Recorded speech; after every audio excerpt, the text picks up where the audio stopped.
আসসালামু আলাইকুম। আশা করি সকলে ভালো আছেন।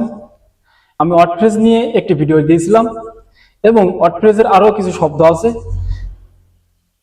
আমি এই ভিডিওতে আশা করি সবগুলো ওয়ার্ডপ্রেস এক ভিডিওতে কভার করার চেষ্টা করব। সকলে এই ভিডিওটি দেখতে থাকেন। আজকে শিখবো আমরা দেয়ার। দেয়ার শব্দের অর্থ হচ্ছে সেখানে, অর্থাৎ কোনো জায়গায় কোনো কিছু আছে এমন বোঝাতে ব্যবহৃত হয়। অর্থাৎ কোনো একটা জায়গায় কোনো কিছু আছে, কোনো একটা জায়গায় কোনো কিছু আছে এমন বোঝাতে দেয়ার শব্দটি ব্যবহৃত হয়। তো এই সম্বন্ধে আমি কিছু বাক্য দিচ্ছি, বাক্যগুলো খেয়াল করো।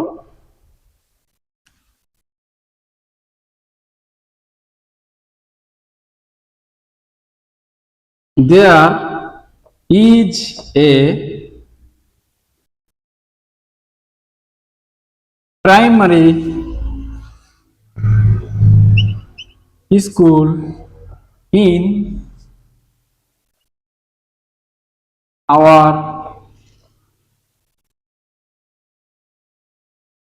village. There is a primary school in our village.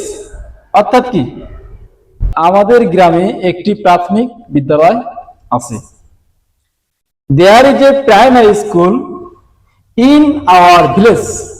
অর্থাৎ আমাদের গ্রামে একটি প্রাথমিক বিদ্যালয় আছে। আরেকটা বাক্য লিখে দিই, যেমন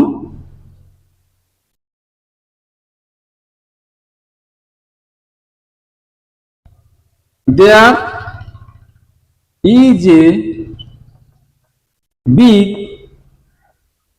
hospital.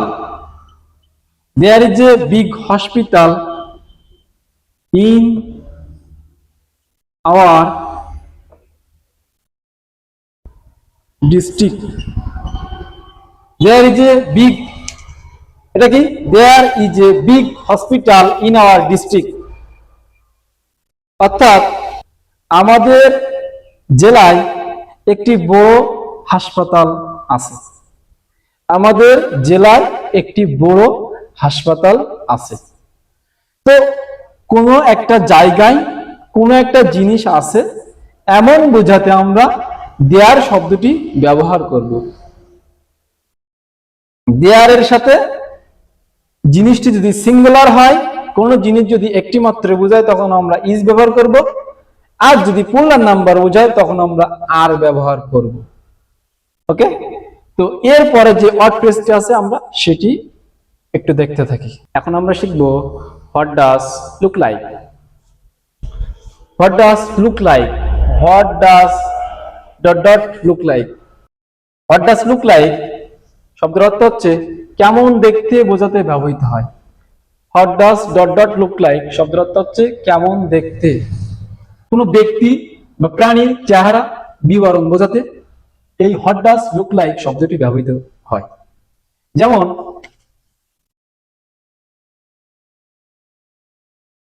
What does your father, what does your father look like? What does your father look like? What does your father look like? লাস্টে কি থাকবে? জিজ্ঞাসা থাকবে। তো what does look like আমরা কিভাবে বুঝবো? এই প্রথমে একটা গ্যাপ থাকবে, বাক্যে প্রথমে একটা গ্যাপ থাকবে, শেষে একটা গ্যাপ থাকবে এবং একটা জিজ্ঞাসা থাকবে। হোয়াট ডাজ লুক লাইক আমরা কিভাবে ব্যবহার করব, এটি চেনার উপায় কি, এখানে দুইটা গ্যাপ থাকবে এবং একটা জিজ্ঞাসাবোধক চিহ্ন থাকবে। তো what does your father look like এর মানে হচ্ছে তোমার বাবা দেখতে কেমন, তোমার বাবা দেখতে কেমন। আমি আরেকটা বাক্য দিচ্ছি, দেখো what does Messi look like? What does Messi look like? What does Messi look like? এখানে খেয়াল করো, হোয়াট ডাজ এবং লুক লাইক লাস্টে কি জিজ্ঞাসা, লাস্টে প্রশ্নবোধক চিহ্ন, লাস্টে কি প্রশ্নবোধক চিহ্ন থাকবে, এবং হোয়াট ডাজ থাকবে, এবং এখানে এই ডটের জায়গায় একটা সাবজেক্ট বসবে, যে কোনো একটা শব্দ এখানে বসবে। তো সেন্টেন্সে খেয়াল করবা দুইটি গ্যাপ থাকবে এবং লুক লাইক থাকবে, হোয়াট ডাজ লুক লাইক থাকবে, এবং লাস্টে যে প্রশ্নবোধক চিহ্ন থাকে সেখানে তোমরা হোয়াট ডাজ লুক লাইক ব্যবহার করবে। দুইটা গ্যাপ না থাকলে কিন্তু হোয়াট ডাজ লুক লাইক এবং লাস্টে প্রশ্নবোধক চিহ্ন না থাকলে এটা ব্যবহার করা যাবে না।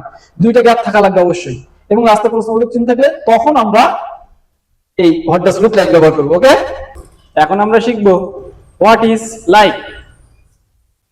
হোয়াট ইজ লাইক শব্দের অর্থ হচ্ছে কেমন লাগে, অর্থাৎ অনুভূতি প্রকাশ করতে ব্যবহৃত হয়। অর্থাৎ কোনো কিছু দ্বারা অনুভূতি প্রকাশ করে তখন হোয়াট ইজ লাইক শব্দটি ব্যবহৃত হয়। যেমন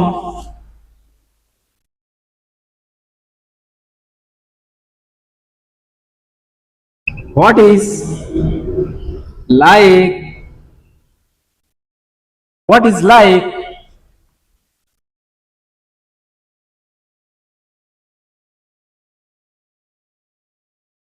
catching the fish in the river. What is like catching the fish in the river? লাস্টে একটা কি থাকবে, প্রশ্নবোধক চিহ্ন থাকবে। তো what is like, what is like, what is like catching in the fish, মানে এই বাক্যে বলছে হোয়াট ইজ লাইক কেমন লাগে, ক্যাচিং ইন দ্য রিভার অর্থাৎ নদীতে মাছ ধরতে। নদীতে মাছ ধরতে কেমন লাগে এখানে অনুভূতি প্রকাশ করছে, নদীতে মাছ ধরতে কেমন লাগে এখানে অনুভূতি প্রকাশ করছে। তো হোয়াট ইজ লাইক কিভাবে বুঝবো, হোয়াট ইজ এই বাক্যটি বুঝে এই লাস্টে দেখো এখানে কিন্তু একটা শূন্যস্থান আছে, অনেকে ভুলে ফেলে, কিভাবে ভুলে যায়, হোয়াট ডাজ লুক লাইক এবং হোয়াট ইজ লাইক এই দুটোর মধ্যে পার্থক্য কি? আমি আবার বলছি, হোয়াট ইজ লাইক মানে হচ্ছে কেমন লাগে, এটা হচ্ছে সম্পূর্ণ অনুভূতি, আর হোয়াট ডাজ লুক লাইক এটা হচ্ছে কেমন দেখতে, অর্থাৎ দেখা যাবে, জিনিসটা দেখা যাবে, এটা কোনো অনুভূতির বিষয় না। হোয়াট ডাজ লুক লাইক জিনিসটা হচ্ছে দেখা যাবে, আর হোয়াট ইজ লাইক জিনিসটা অনুভূতি প্রকাশ করা যাবে, মানে কেমন লাগে, আমাদের ইচ্ছা শক্তির উপর নির্ভর করবে এটা। তো what is like catching in the river, এখানে একটাই শূন্যস্থান থাকবে এবং লাস্টে একটি প্রশ্নবোধক চিহ্ন থাকবে, একটাই শূন্যস্থান থাকবে এবং লাস্টে একটি প্রশ্নবোধক চিহ্ন থাকবে। এর আরেকটা চিহ্নের উপর হচ্ছে একটি শূন্যস্থান থাকবে এবং ভার্বের শেষে আইএনজি থাকবে। মূল ভার্বের সাথে দেখো আইএনজি আছে, এখানে ক্যাচ মানে ধরা, ক্যাচের সাথে হচ্ছে আইএনজি যুক্ত করলাম।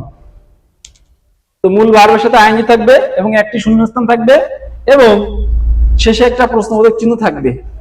এমন বাক্য যদি আসে এবং যদি অনুভূতি প্রকাশ করে তবে সেখানে হোয়াট ইজ লাইক শব্দটি ব্যবহার করবে।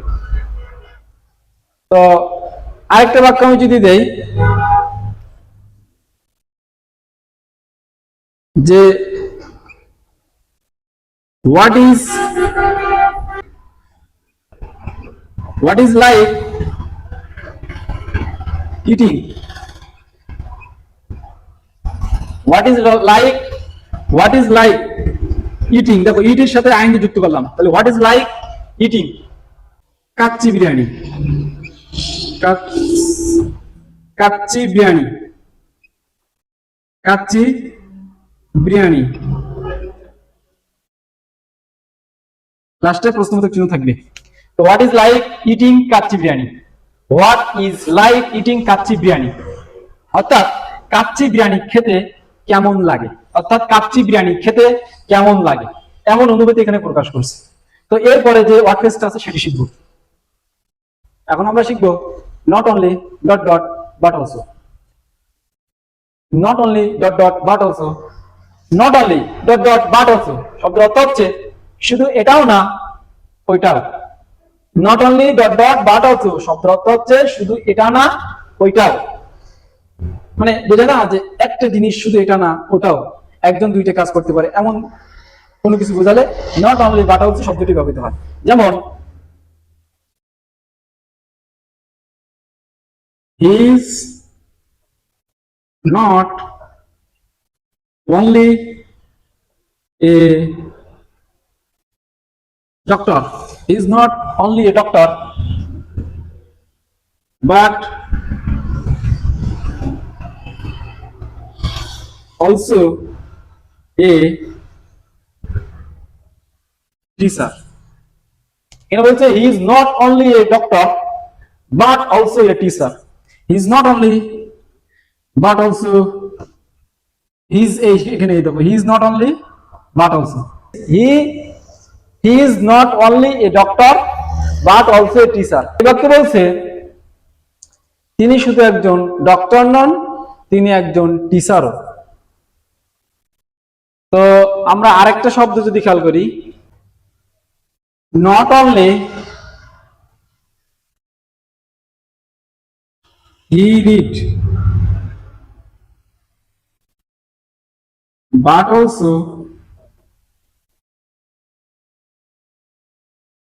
also I finish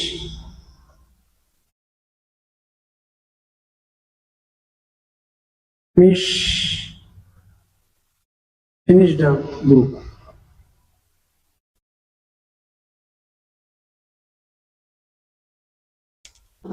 এখানে খেয়াল করো, not only he read but also I finish the book.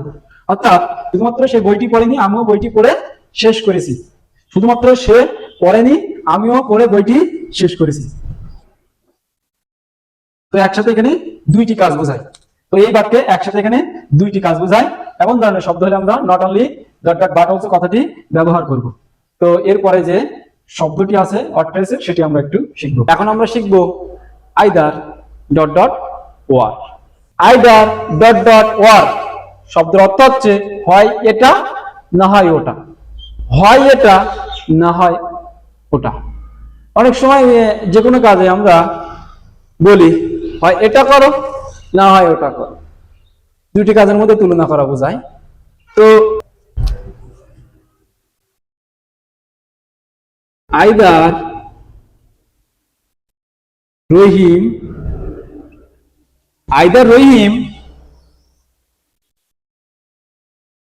or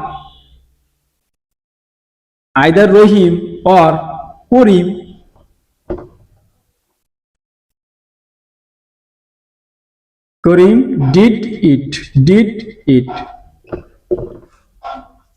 তো এবার খেয়াল করো, either Rahim or Karim did it. অর্থাৎ এবারকে বলছে হয় রহিম করছে না হয় করিম করছে, হয় রহিম করছে না হয় করিম করছে। তো আরেকটা বাক্য দিচ্ছি দেখো,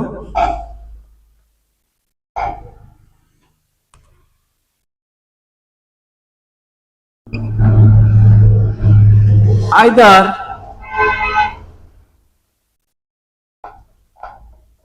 Rohan or Himmel, either Rohan or Himmel when they are.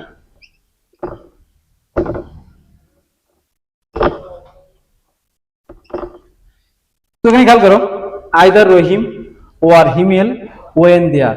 তো এবার কি বলছে, হয় রোহান সেখানে গেছে না হয় হিমেল সেখানে গেছে, হয় রোহান সেখানে গেছে না হয় হিমেল সেখানে গেছে। তাহলে আইদার ডট ডট, এই যে আইদার এই dot dot or, either dot dot or হচ্ছে যে কোনো একজনের দ্বারা কাজটি সম্পূর্ণ হয়েছে, যে কোনো কেউ কি করছে। তো এখন আলোচনা করব হ্যাড বেটার। হ্যাড বেটার শব্দের অর্থ হচ্ছে উপদেশ দেওয়া। কি দেওয়া? উপদেশ দেওয়া। সাধারণত ভালো উপদেশ বা পরামর্শ দেওয়ার ক্ষেত্রে হ্যাড বেটার ব্যবহার হয়। You had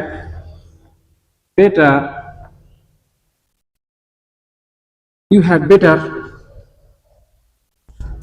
share you have everything. You had better share your father everything.